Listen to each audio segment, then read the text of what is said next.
네, 안녕하십니까. 비욘디 시청자 여러분 반갑습니다. 저는 청담 해리슨 병원 신경외과. 네, 안녕하십니까. 비욘디 시청자 여러분 반갑습니다. 저는 청담 해리슨 병원 신경외과. 네, 안녕하십니까. 비욘디 시청자 여러분 반갑습니다. 저는 잠시만요. 청담 해리슨. 됐나요? 네네. 네, 죄송합니다. 네, 다시 시작하겠습니다.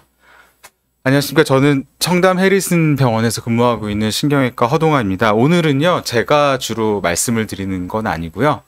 오늘 저의 은사님이신 오성훈 교수님 모시고 여러 가지 이야기를, 척추에 관한 이야기를 나누려고 합니다. 먼저 오늘 이제 교수님 소개를 먼저 제가 말씀드리면, 일일이 열거하면 한도 끝도 없기 때문에요.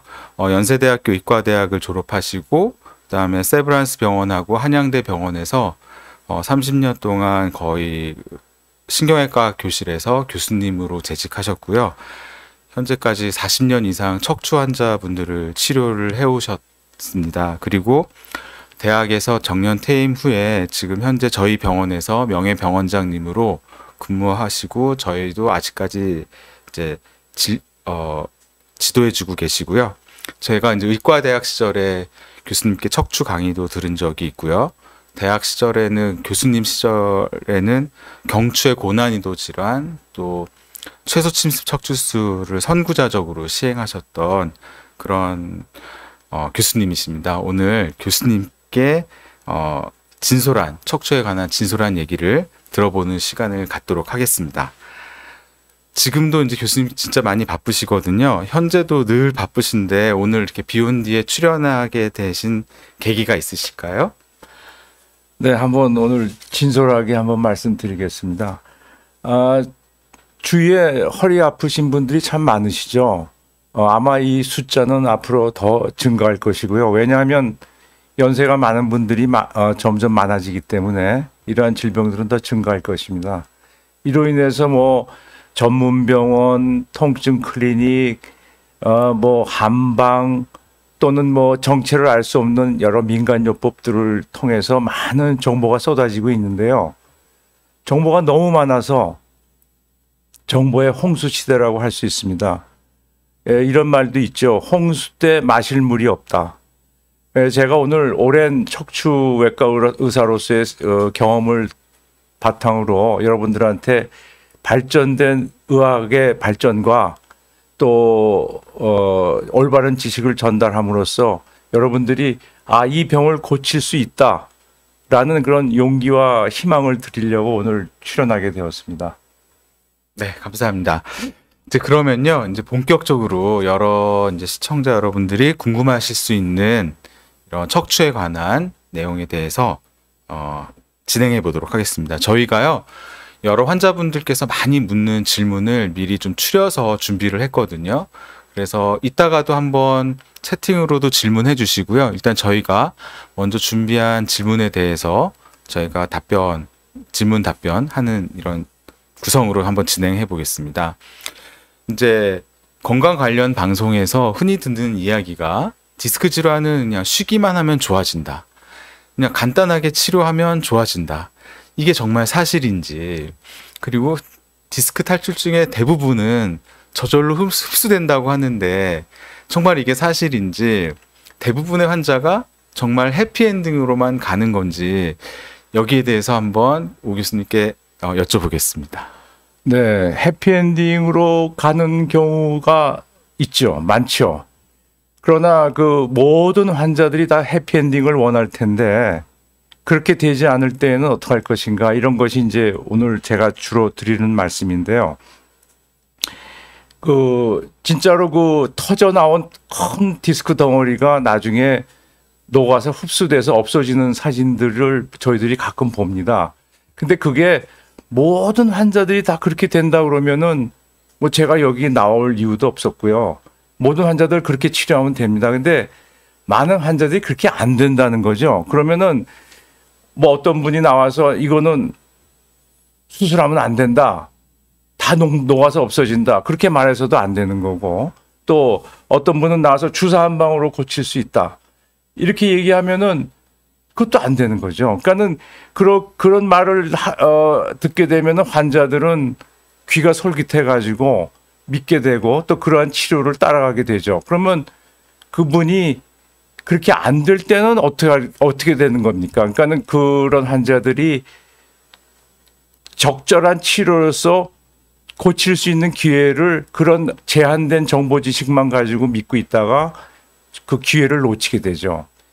이 디스크란 것은요, 오래 놔두게 되면 녹는 경우도 물론 있습니다. 근데 이제 딱딱해져요. 그래가지고 그것이 신경 유착이 되고 또 염증을 일으키게 되면은 신경의 변성이 오게 돼요. 그러면 만성적인 질환으로 이게 넘어가게 되는데, 그러면 맨 처음 같이 죽을 것 같이 아프지는 않더라도 적당히 환자를 괴롭히면서 자꾸 재발하고 증상이 재발하고 또 치료받으면 좀 좋아졌다가 또 나타나고 이렇게 되는 만성적인 질환으로 넘어가게 됩니다. 그래서 그런 변성이 되게 되면 환자가 이제 뭐 근육이 마른다든가 마비 현상이 나타나게 된다든가 이제 이렇게 되는데요. 대부분의 환자들이 자기가 그렇게 된 거를 모르고 지나갈 때도 많고요. 그러니까 전문가들이 잘 보고 이 사람은 수술적 치료를 할 건가 어떤 그런 비수술적 치료를 할 건가를 잘 판단해서 환자들한테 잘 알려줘야만 환자들이 엉뚱한 치료를 한다든가 시간을 놓친다든가 이런 일이 없게 된다고 볼 수 있습니다. 그러니까 무조건 수술해야 된다. 무조건 수술하지 말아야 된다. 이게 틀린 말이고요. 수술적 치료와 비수술적 치료가 이렇게 잘 콜랩을 해가지고 서로 상호 보완적으로 해서 치료를 해야 환자한테 더 좋은 치료 효과를 얻을 수 있습니다. 진짜 맞는 말씀인 것 같습니다. 뭐 수술 절대 하지 마라. 뭐 주사 치료만으로 모든 걸 고칠 수 있다. 이런 극단적인 이런 의견을 제시하는 것 자체가 정말 틀린 얘기라고 할 수 있을 것 같습니다. 그러면 이제 다음 질문으로 한번 넘어가 볼게요.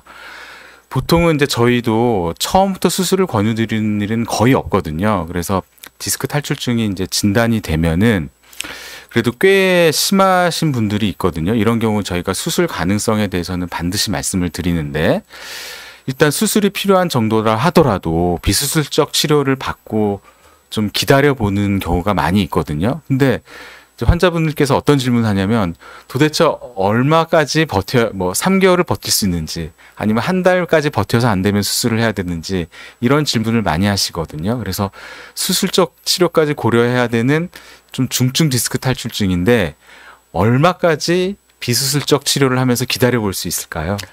되게 저희들이 이제 알려진 그런 시간들은 되게 한 3, 4주 정도는 그래도 해줘야 되지 않느냐. 그런 보존적 치료를 통해서 기다려보고 치료해보고 안 좋아지면은 그때 하게 되는데 만약에 보존적 치료 기간 중에 있다 하더라도 갑자기 뭐 통증이 악화된다든가 뭐 어떤 치료를 해도 낫질 않아서 환자가 고통을 받는다든가 혹은 뭐 마비가 진행된다든가 하면은 보존적 치료 기간이라는 게 의미가 없어집니다. 그럴 때는 빨리 우리가 어떤 그 다음 단계 치료를 해드려야 되는데 이따가 말씀드리겠지만 요즘에 이제 의학의 발전 때문에 또 수술 방법들이 많이 발전했기 때문에 그런 것에 대한 두려움을 이제 많이 가질 필요가 없겠다. 이제 이런 말씀을 드리고 싶습니다. 그 실제로 수술을 너무 조기에 시행하는 것도 사실 비윤리적일 수도 있지만 잘못된 정보를 통해서 적절한 수술 시기를 놓치는 것도 그런 정보를 제공한 사람도 저는 비윤리적이라고 생각하거든요. 그래서 정말 좋은 말씀 해주셔서 감사드립니다. 그러면 다음 질문으로 한번 넘어가 보겠습니다. 이게 이제 허리 디스크 탈출증, 요추 디스크가 있을 때 저희가 이제 흔히 수술 전에 주사 치료, 시술 이제 이런 얘기를 이제 듣거든요. 근데 또 시술 같은 경우는 물론 요즘 대학병원에서도 종종 하는 곳이 있지만 대부분 많이 안 하는 경우도 꽤 있거든요. 근데 이런 시술이나 주사 치료가 정말 효과가 있는지 많이들 궁금해 하시거든요. 정말 효과가 있나요, 교수님? 결론은 효과가 있다고 봐야 됩니다. 있습니다. 근데 이제 대학병원에서 잘 안 하는 이유가 아마 바빠서 안 할 것 같아요. 근데 최근에는 이 치료법에 대한 효과가 많이 이제 검증되었기 때문에 대학병원에서도 많이 이제 시작을 하고 있는데, 만약에 이제 환자가 수술을 많이 두려워한다든가 또 몸의 상태가 도저히 그 수술해 줄 수 없는 상태다 그러면은 그 1차적으로 한 번쯤은 시도해 볼 수 있는 게 시술이라는 거거든요. 왜냐하면 이 시술의 그 약물 전달로 인해 가지고 염증을 떨어뜨려 준다든가 또 유착을 막아준다든가 하는 그런 치료 원리를 가지고 환자를 호전시킬 수 있는 그런 찬스가 있습니다. 그래서 시술은 효과가 있다. 수술 전에 한번 해볼 만하다. 그러나 이것은 영구적인 치료가 아니기 때문에 나중에 정말 효과가 없으면 수술을 할 수도 있다는 전제 조건을 갖게 되는 거죠. 하나만 더 질문 드리면, 이제 척추 시술이 여러 가지가 있는데 고주파 뭐 이런 시술도 있고 그다음에 신경 성형술도 있고 하는데, 교수님께서는 만약에 디스크 환자분이 시술적 치료를 원하신다면 어떤 시술을 주로 권하시나요? 현재 그래도 많은 논문과 그리고 검증된 거로 보면은 시술 쪽, 요즘에 여러분들 뭐 꼬리뼈 시술 뭐 이런 거로 많이 알고 있지 않습니까? 그런 시술들이 강력하고 그래도 효과를 어느 정도 볼 수 있다고 보고 있습니다. 뭐 고주파 치료도 도움이 될 수 있고요. 그러나 현재 존재하는 비수술적 치료 중에는 그런 신경성형술 같은 시술이 가장 강력한 거로 돼 있습니다. 네, 감사합니다. 그리고 다음 한번 또 많이 질문하시는 것 중에, 그래서 이제 어쩔 수 없이 이제 수술을 해야 되는 상황이 오거든요. 환자분께서도 도저히 참을 수가 없고, 또는 이제 마비가 오면 결국은 저희가 환자분과 충분히 상의를 해서 수술을 진행을 하는데, 이제 병원마다 의견이 이제 갈리는 경우가 있어요. 수술은 이제 이렇게 하는 걸로 이제 결론이 났는데, 어떤 대학병원을 갔더니 현미경 수술로 디스크를 제거하자.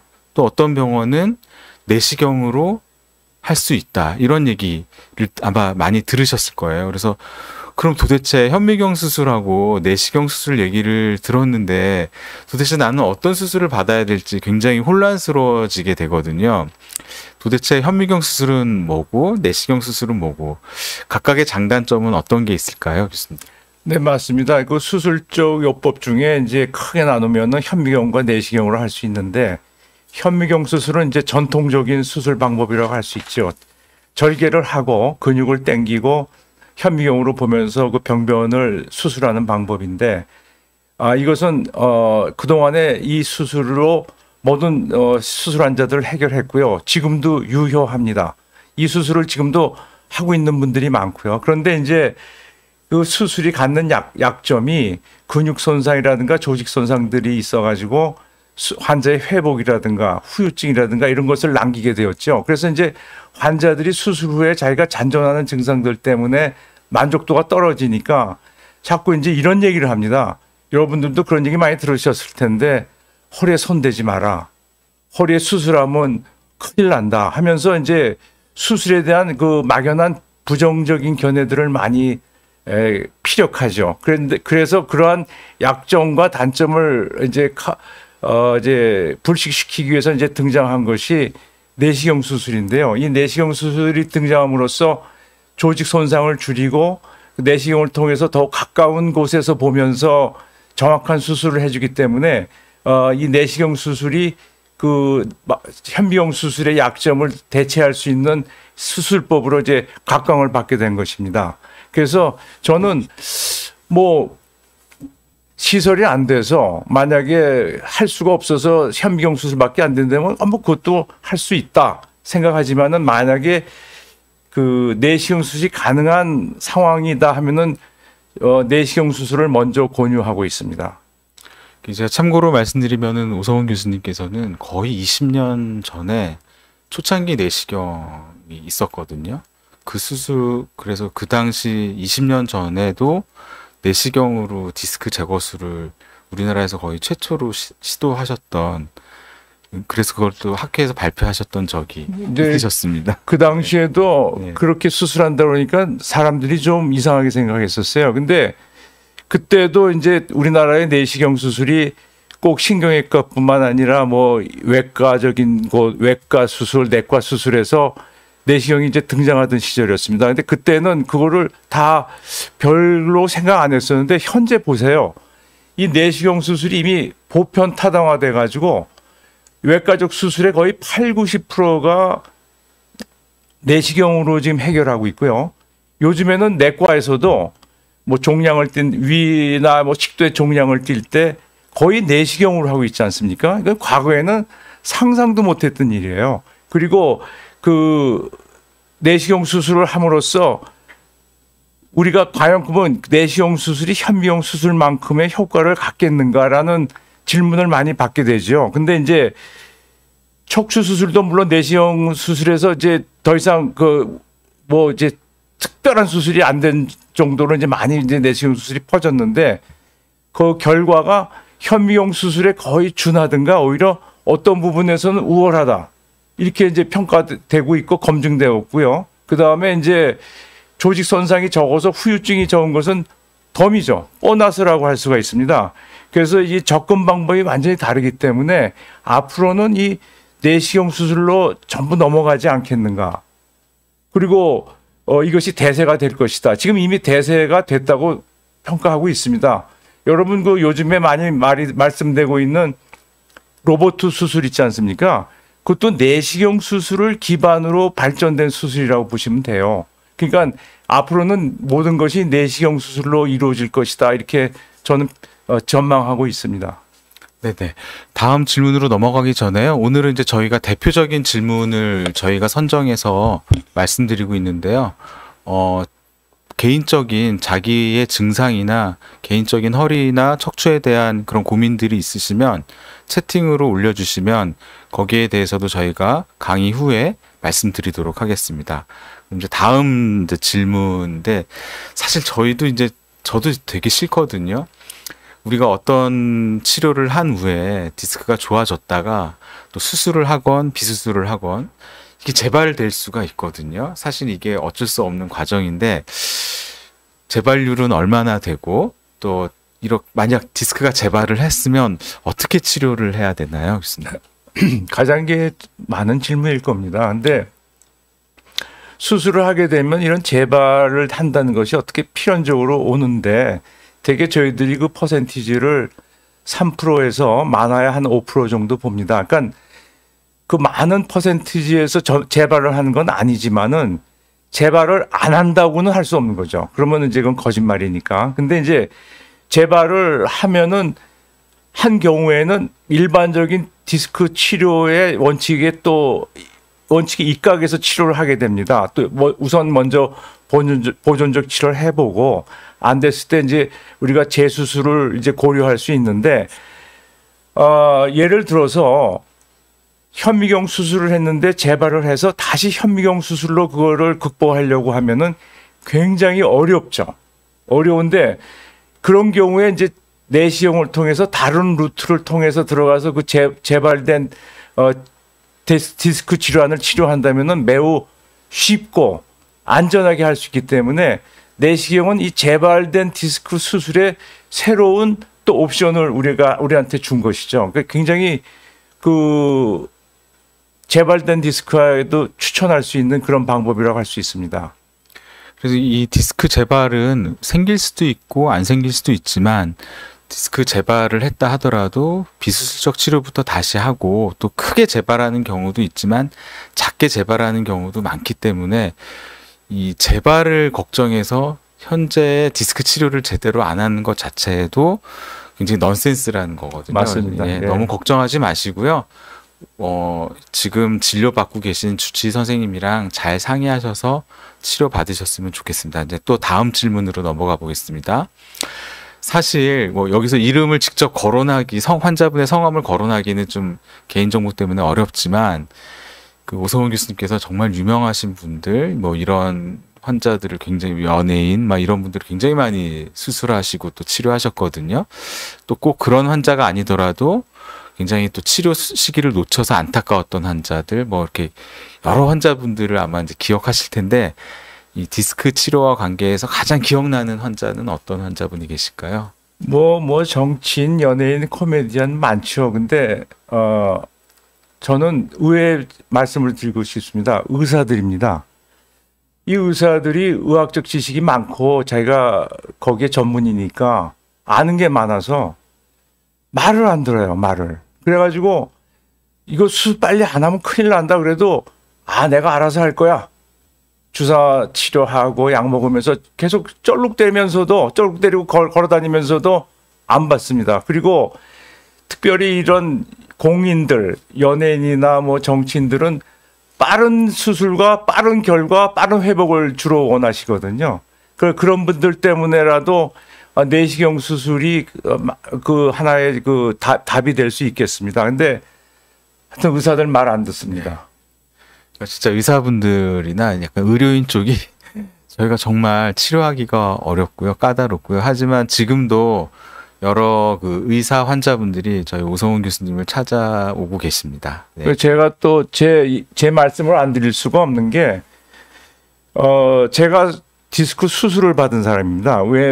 제가 이제 회진을 아침에 도는데 갑자기 제가 퍽 하고 쓰러졌어요. 그 통증은 뭐 이루 말로 설명할 수 없는, 경험해보지 못한 뭐 칼로 애빈다고 할거나 뭐 하여튼 엄청난 통증이었어요. 제 주위 동료들이 얼마나 저를 걱정하면서 치료를 해줬겠어요. MRI 찍어보니까 디스크가 파열이 됐어요. 그래도 저는 동료들이 뭐 주사 맞아보자 뭐 하자 계속 그런 보존적 치료를 하는데 도저히 참을 수가 없는 거예요. 근데 마침 저희 병원에 그 내시경 수술의 대가가 한 분 계셨어요. 그분이 이렇게 보더니 이거 수술해드리겠습니다. 좋아질 것 같습니다. 그래서 제가 그 다음날 제 환자 수술이 5개가 있었거든요. 근데 이거 오늘 너무 아프니까 이거 내일 환자들을 다 취소해야 되나 이런 생각을 하고 있었는데 오후에 수술하자는 거예요. 그래서 오후에 그 내시경으로 디스크 수술을 했어요. 그래서 다음날 제가 출근을 해가지고 5명의 환자를 제가 다 수술을 해줬습니다. 그래서 제가 이 내시경 수술의 위력을 직접적으로 경험했기 때문에 오늘도 이 부분에 대해서 제가 강조하는 겁니다. 네. 사실 이 말씀까지 하실지는 몰랐는데, 저도 이 얘기를 듣고요, 뒤늦게 듣고 정말 깜짝 놀랐었거든요. 지금도 이제 수술 받으시고 건강하게 계시고요. 지금도 저희 병원에서 진료와 또 저희들을 아직까지 지도해주고 계시거든요. 그래서 수술은 적절한 시기에 받게 되면 정말 결과가 좋습니다. 네. 다음 질문으로 한번 넘어가겠습니다. 채팅창에요. 꼭 오늘 디스크 관련 얘기를 오늘 주로 주제를 잡았는데요. 척추 전반에 대한 여러 가지 질문 올려주시면은 저희가 강의 후에 답변 드리도록 하겠습니다.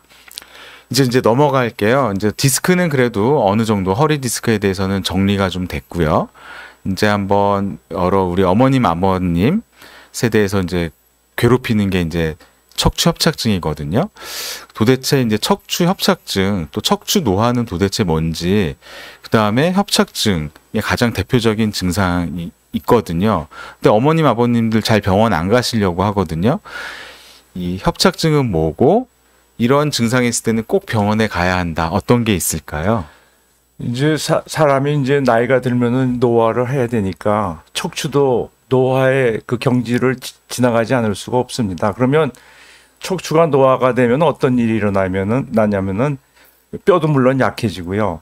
관절이 커진다든가 인대가 두꺼워진다든가 또 뼈가 퇴행 변화로 인해서 뼈가 자라난다든가 하면서 신경이 지나가는 경로를 누르게 되죠. 어떤 경우에는 막기도 하고 그렇게 되면 신경이 눌려가지고 숨을 못 쉬니까 이제 허리가 아프다든가 또 염증으로 인해서 다리까지 막 저리고 아파서 환자들을 많이 힘들게 하는 것이 이제 이 협착증이죠. 근데 이제 이 협착증에 여러분들이 이제 그 어떤 증상을 올 때 이게 협착증일지 모르겠구나 하고서 이제 생각하시면 되냐면은 이 협착증의 특징이 아무것도 안 하고 가만히 쉬면서 있으면은 누워있다든가 그러면은 별로 증상이 없습니다.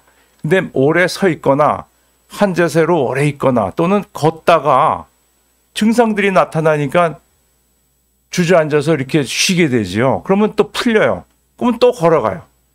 그런 것을 반복하다 보면 세월이 지나면서 한 번 쉬고 다음 번 쉴 때까지의 거리와 시간이 1시간 걷던 사람이 30분, 20분, 10분 그렇게 줄어들다가 최종에는 침상에서 일어나면 벌써 아프기 시작하니까 움직이기가 싫은 거예요. 가령 자식들이 와서 어디 백화점 놀러 가십시다. 나 안 간다. 걷질 못하니까. 그러면 환자가 자꾸 자기의 생활 반경이 줄어들게 되니까 우울증에 빠지게 되고 안 움직이니까 건강도 나빠지고 여러분들 그 요즘도 모르겠는데 옛날에는 우리 그 시골 동네 어귀에 가면은 노인들이 이렇게 쭈그리고 앉아서 그 쉬고 있지 않습니까? 그게 협착증 때문에 걷다가 쉬느라고 앉아 있는 거예요. 근데 이제 그리고 허리도 점점 구부러지고 허리가 점점 구부러진다는 건 뭐냐면은 허리가 이렇게 구부러지면은 신경구멍이 조금 열려가지고 조금 걸을 수가 있어요. 그래서 옛날에 우리가 그 속된 말로 꼬부랑 할머니라고 하지 않습니까? 그분들이 지팡이 짚고 꼬부랑 할머니가 됐지만은 1시간도 걷고 1km도 걷고 그래요. 그분들이. 근데 허리가 구부러지면 얼마나 환자가 불편하고 힘들겠습니까? 그러니까 이러한 그 협착증은 어느 정도 이제는 요즘에 수명이 늘어나서 오래 살기 때문에 삶의 질을 위해서도 치료를 해야 된다. 어떻게든지 그분이 걸어가게끔 만들어줘야 된다. 그래야 건강을 지키고 장수하게 되는 거죠. 이게 협착증이 흔히들 생각하시기에 허리 통증만을 많이 생각하시는데요. 실제로 협착증이 심하신 분들은 교수님 말씀대로 걷는 게 너무 불편하시거든요. 그래서 오시거든요. 그래서 교수님께서 말씀하신 대로 걷는 게 불편하시면은 꼭 병원에 오셔야 됩니다. 네, 다음 질문으로 넘어가 보겠습니다. 이 척추 협착증도요, 무조건 수술하는 건 아니고요. 허리 디스크처럼 반드시 충분한 보존적 치료, 비수술적 치료를 하게 되거든요. 그래서 그런 협착증은 어떤 비수술적 치료를 하는지 또 협착증에도 시술을 하는 경우가 있다고 하는데 정말 도움이 되는지 여쭤보겠습니다.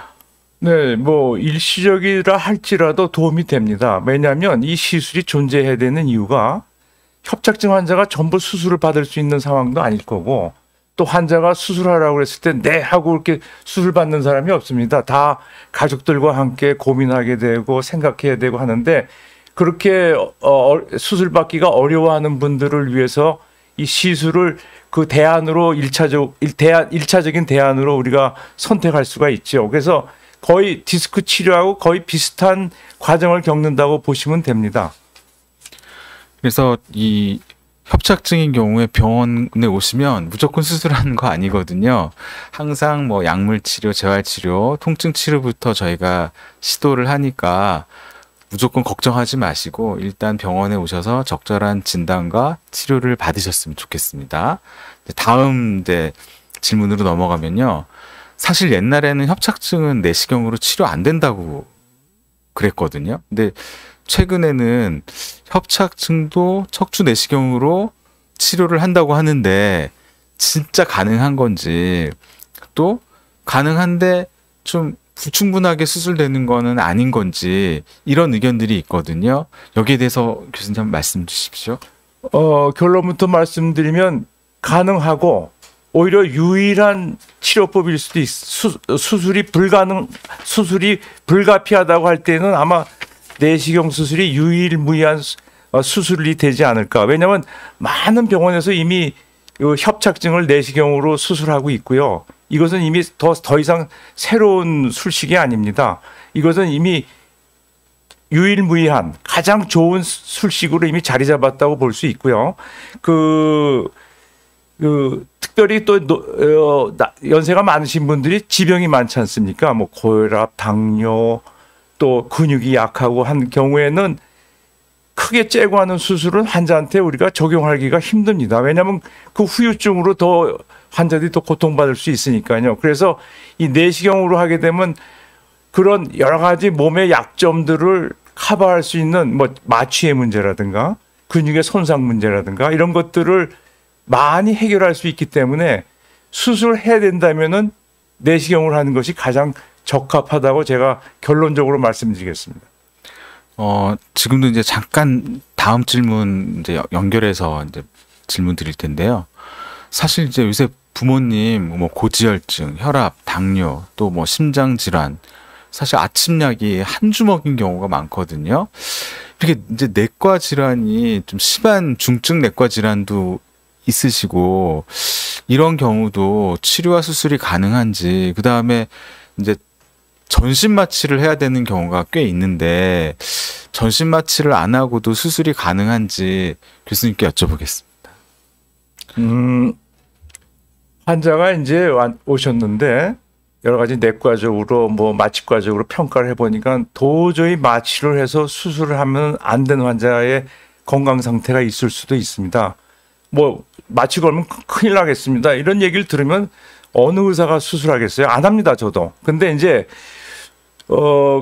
그런 정도는 아니더라도 다른 일반적인 전신 마취를 한다든가 큰 수술하게 될 때에 여러 가지 약점을 보일 수 있다면은 오히려 이러한 내시경 수술이 대안이 될 수 있죠. 왜냐하면 이게 내시경 수술이라는 게 거의 시술에 가까운 수술이라고 여러분들 이해하시면 됩니다. 그래서 뭐 병이 많다든가 또 전신 마취에 약점이 있다든가 하는 분들은 우리가 척추 마취라든가 부분 마취를 통해 가지고 내시경 수술을 해줄 수 있기 때문에 그런 경우에도 적용할 수 있는 아주 유일한 수술법이라고 할 수 있죠. 저희 병원에서 저번 주에요. 이제 만성 신부전 있잖아요. 매일 이제 일주일에 3회씩 투석하시는 환자분이 있으셨거든요. 이제 그 환자분 다른 병원에서도 수술을 굉장히 두려워합니다. 저희 의사들도 그런 중증 질환이 있는 환자분은 수술하는 게 두렵거든요. 근데 최근에 그 환자분도 월요일 날 투석하고 화요일 날 내시경 수술하고 수요일 날 투석하시고 목요일 날 잘 퇴원한 경우가 있습니다. 그래서 다른 병원에서 마취가 너무 위험하다. 그 환자분 허리만 마취했거든요. 그래서 그런 경우에 내시경을 경험이 많은 병원이라면 한번 가서 상담 받으셔도 되지 않을까 싶습니다. 그러니까 자식들이 부모한테 해줄 수 있는 이제 효도 수술이죠, 이게. 그래서 요즘 과거에도 그랬고 지금도 연세 많으신 분들한테 뭐 어떤 치료, 뭐 수술적 치료 이런 걸 언급을 하면은 이 나이에 내가 어떻게 그런 수술을 하냐고. 그냥 이렇게 살다 가겠습니다. 이런 분들이 또 꽤 있어요. 이제는 절대 그러시면 안 돼요. 이 발전된 의학의 혜택을 보셔야 되고 또 올바른 치료를 하게 되면 삶의 질도 올라가고 고통도 없이 살 수 있고 하는데 그렇게 해서 오래오래 사셔야지 왜 의뢰 미리 지레짐작으로 난 안 해. 뭐 그런 말씀을 이제 하지 마십시오. 실제로 허리에 적절한 치료 후에 이제 잘 걸으시고 운동을 잘 하시면은요. 혈압이나 당뇨도 잘 조절되거든요. 맞아요. 그래서 제 생각에는 한 번쯤은 물론 정 안 되면 어쩔 수는 없지만 한 번쯤은 주치 선생님 믿고 한번 상담해 보셔도 좋을 것 같고요. 저희 오성훈 교수님께 진료 보셔도 좋을 것 같습니다. 그다음에 이제 이거는 꼭 저희가 드리고 싶은 말씀인데요. 척추 질환에도 응급수술, 조기 수술이 필요한 경우가 있거든요. 이거는 저희 의과대학 다닐 때 주관식 문제로도 나오는 문제입니다. 그래서 척추 질환, 그러니까 오늘은 이제 디스크 쪽이나 협착증인 경우에 응급수술이나 조기 수술이 필요한 경우가 있다고 하는데 어떤 경우인가요, 교수님? 아마 이 질문에 대해서는 이제 이런 방송에 나오는 많은 척추 전문 의사 선생님들께서 한 번씩들은 다 언급을 하셨을 겁니다. 제가 한번 다시 정리를 해드리면요.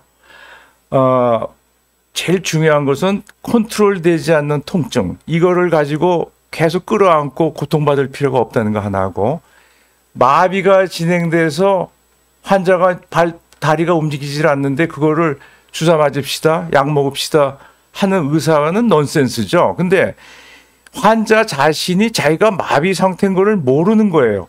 쩔룩거리고 걷는 사람이 오면은 저게 통증 때문에 쩔룩거리는 건지 마비 때문에 쩔룩거리는 건지 본인은 모르는데 우리 전문가들이 보면 알거든요. 이게 조금만 이렇게 만져보면은 이게 마비냐 아니냐 알 수가 있고, 여러분이 특별히 잊어버리지 말아야 될 그 증상이 있습니다. 통증이 막 심하다가 너무너무 아팠었는데 어느 날 갑자기 통증이 없어지면서 다리가 안 움직이는 거예요. 이거는 초응급 상황입니다. 밤 1시, 2시라도 어떻게든 응급실이라도 찾아와가지고 어떻게 해달라고 여러분들이 부탁을 하셔야 돼요. 왜냐하면 이게 운동신경뿐만 아니라 통증을 느끼는 감각신경마저 마비가 된 거기 때문에 통증이 없어지면 자기가 좋아졌는 줄 알아요. 그게 아니라 지금 마비가 진행되고 있다는 것을 여러분들이 꼭 인지하셔서 갑자기 통증이 사라지면서 다리가 안 움직인다. 이건 초응급이라는 걸 말씀을 드리고 싶습니다. 그래서 이러한 적절한 치료의 시기를 놓치고 못하게 되면은 영구적인 장애를 남기게 되는 경우가 있거든요. 그럼 환자한테 매우 불행하죠. 그러니까 여러분들이 이런 내용들을 제가 말씀을 드렸으니까 잘 인지하셔서 과거에는 수술이 불가능했다든가 또 할 수가 없었던 많은 수술들이 이제는 내시경을 통해서 척추 수술의 거의 뭐 모든 부분을 이 내시경을 할 수 있는 시대가 왔거든요. 그러니까 여러분들 꼭 좋은 치료를 받고 고통 없이 삶의 질을 높여서 사는 그런 삶이 되기를 제가 이제 바라는 거죠. 그래서 제가 오늘 이 방송에 나온 의미이기도 합니다. 오늘 사실 이제 저의 은사님이시거든요. 그러니까 저도 아직도 그 교수님께 많이 여쭤보고 또 조언을 구하고 이렇게 치료를 하고 있거든요. 그래서 저희 병원은 뭐 아침마다 항상 환자 회의를 해서요. 그날 수술할 환자분들의 모든 영상 자료를 보고 혹시라도 저의 수술 결정이 잘못되지 않았는가 항상 검증하는 시간을 갖고요. 그 검증을 통과한 후에 이제 수술을 진행하고 있습니다. 그러니까 저희는 5명의 척추 의사가 항상 협진을 통해서 수술 방법을 결정하고 때로는 수술을 취소하는 일도 있습니다. 예, 좀 더 보존적 치료가 더 좋겠다라고 의견을 주시면 그래서 함부로 어떤 환자분의 치료를 결정하지 않으니까요. 꼭 자가 진단하지 마시고 그냥 다른 너무 민간요법에 의존하지 마시고 뭐가 안 좋고 힘드시면 꼭 병원에 한번 오셨으면 좋겠습니다. 그래서 아마 굉장히 대표적인 질문들을 오늘 저희가 선정해서 말씀을 드려서 오늘 뭐 질문은 많이 올라온 것 같지 않은데요. 그래서 질문이 하나 왔거든요. 이것도 아마 저희가 늘 고민하는 이제 부분인데 전방전이 일단 이거부터 한번 여쭤보겠습니다. 전방전이증은 꼭 유압수를 해야 하나요? 교수님께서 예, 한번 글쎄요. 그 불안정증이 심화되든가 뭐 협착이 심화되든가 해서 우리가 수술할 때 많은 부분을 걷어내서 이제 더 불안정해지겠구나 할 때에는 유압수를 해주는 게 맞죠. 왜냐하면 유압수를 해서 뼈가 붓게 되면은 그 허리 통증도 많이 감소하게 되고 다리 통증도 많이 감소하게 되죠. 근데 이제 지금 전방전이 협착 수술을 해야 되는데 전방전이는 꼭 네네 인접 분절에 대한 질문이군요. 네. 그 움직여야만 되는 분절이 하나가 붙게 되니까 그 위아래 분절이 일을 많이 하게 되면은 그 인접 분절에 변화가 와서 인접 분절 증후군이라는 게 생길 수가 있습니다. 근데 이게 모든 환자한테 다 생기는 것이 아니고요. 대개 한 10% 정도에서 뭐 많아야 한 15% 정도에서 생긴다고 보거든요. 그러면은 많이 생기는 건 아닌데 그래도 생기면은 또 환자한테는 어려움을 주니까 그 올라가서 그 인접 분절 생긴 곳을 다시 손봐야 되고 그런 일이 생기는데 뭐 그것도 내시경으로 해주는 수도 있고 하니까 인접 분절이 무서워서 유압수를 안 한다. 그거는 아닌 것 같습니다. 왜냐하면 유압수를 안 해줌으로써 환자가 고생해야 되는 거는 더 말로 할 수가 없거든요. 그래서 그리고 뭐 하나만 제가 더 말씀드리면은 전방전이도 모든 경우에 유압수를 하지는 않습니다. 그래서 그 한번 만약에 꼭 이 병원에서 유압수를 해야 되는데 난 유압수를 한번 안 하고 싶다 그러면 다른 병원 가셔서 한 번만 더 의견 들어보시는 것도 근데 그 병원에서도 유압술 꼭 해야 된다고 그러면 그때는 유압술이 맞는 것 같고요. 그다음에 다음 질문 또 교수님께 여쭤보겠습니다. 4번, 5번 협착증, 그다음에 협착 수술을 하고 또 디스크 수술을 또 했는데 아쉽게도 이게 다 재발을 해서 그러면 이제 유압술 얘기를 들으셨다고 하는데 그러면은 유압술은 꼭 전에 디스크 수술을 했던 병원에서 해야 되는가요? 뭐 본인의 상태를 제일 잘 아는 선생님이 계신 곳에서 하는 것이 맞죠, 사실은. 근데 이제 만약에 다른 곳에서 해야 되겠다 한다면 또 그것도 뭐 큰 문제는 아니고요. 근데 지금 말씀을 보니까 너무 많은 수술을 해서 이제 자꾸 재발하니까 아마 그 담당하셨던 선생님도 이제는 이거를 끝내시고 싶을 거예요. 아마 그래서 유압술을 권유했던 것 같고 이렇게 자꾸 재발하는 수술은 유압술을 해줘서 끝내게 하는 방법이 될 수도 있습니다. 그러니까 수술한 병원에서 반드시 해야 되는지요? 본인의 선택이니까 네. 뭐라고 얘기할 수가 없습니다. 저도 교수님 고견에 동의하는데요. 만약에 그 수술을 하셨던 선생님 그 수술하고 좋았다가 한동안 좋았다가 결국 재발한 경우면 그래도 그 담당 주치 선생님께서 가장 잘 알고 계시니까 그 병원에서 다시 하는 것도 방법인데 이제 못 믿겠다 이제 이러시면은 다른 병원에서 한번 진료 보시는 것도 도움이 될 것 같습니다. 다음에도 한번 저희 우성은 교수님 모시고 다음에는 한번 목 경추 디스크 질환, 경추부 협착증, 경추부 후종인대 골화증, 경추에도 많은 척추 문제들이 생기거든요. 그래서 한번 경추 쪽 질환에 대해서도 한번 모시고 대표적인 질문을 선정해서 오늘처럼 질문 답변을 하는 시간을 갖도록 하겠습니다. 오늘 우성은 교수님 나와주셔서 너무 감사드리고요. 오늘 비욘디 여기서 마무리하도록 하겠습니다. 오늘 저희들의 그 강의가 좋았다고 생각하시면은 꼭 그 좋아요 좀 눌러주시면 더 감사드리겠습니다. 네, 감사합니다. 감사합니다.